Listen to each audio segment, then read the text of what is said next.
ನಮಸ್ಕಾರ ಗೈಸ್, ಇದು vlog number 6. ಇವತ್ತು ರೆಡಿ ಆಗ್ಬಿಟ್ಟು ಎಲ್ಲಿ ಹೋಗ್ತಿದ್ದೀನಿ ಅಂದರೆ ನನಗೆ ಗೊತ್ತಿಲ್ಲ, ಆದರೆ ವಿಡಿಯೋದಲ್ಲಿದೆ, ಬನ್ನಿ ನೋಡೋಣ.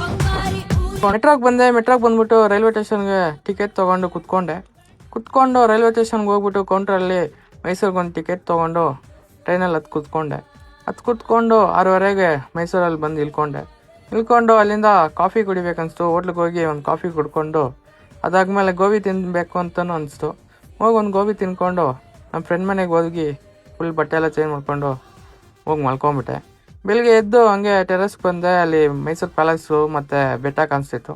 ಆ ವ್ಯೂ ನೋಡಿಕೊಂಡು ಹಂಗೆ ನಮ್ಮ ಬಾಸು ನಾಷ್ಟ ಮಾಡ್ತಿದ್ರು. ಹಂಗೆ ಹೋಗಿ ಚಿತ್ರಾನ್ನ ತಿನ್ಕೊಂಡು ನಮ್ಮ ಬಾಸೇ ಮಾಡಿದರು ಚಿತ್ರಾನ್ನ, ಚೆನ್ನಾಗಿತ್ತು. ಹಂಗೆ ಆಟೋ ಹತ್ಕೊಂಡು ಅಲ್ಲಿಂದ ಬಸ್ ಸ್ಟ್ಯಾಂಡಿಗೆ ಬಂದ್ಬಿಟ್ಟು ನಂಜನಗೂಡಿಗೆ ಬಸ್ ಹತ್ಬಿಟ್ಟು ಅಲ್ಲಿಂದ ನಂಜನಗೂಡಿಗೆ ಹೋಗಿ ರಿವರಲ್ಲಿ ಎಲ್ಲ ಕೈಕಾಲೆಲ್ಲ ತೊಳ್ಕೊಂಡು ದೇವಸ್ಥಾನ ಒಳಗೆ ಹೋಗಿ ದೇವ್ರ ದರ್ಶನ ಎಲ್ಲ ಮುಗಿಸ್ಕೊಂಡು ಆಚೆ ಬಂದು ಕುತ್ಕೊಂಡಿದ್ವಿ. ಇಲ್ಲಿ ದೇವ್ರನ್ನ ಎತ್ಕೊಂಡು ಹೋಗ್ತಿದ್ರು. ಅದಾದ್ಮೇಲೆ ಏನಾಯ್ತು ಅಂತ ಪಾರ್ಟ್ 2 ಅಲ್ಲಿ ಬರುತ್ತೆ, ವೆಯ್ಟ್ ಮಾಡಿ. Thank you.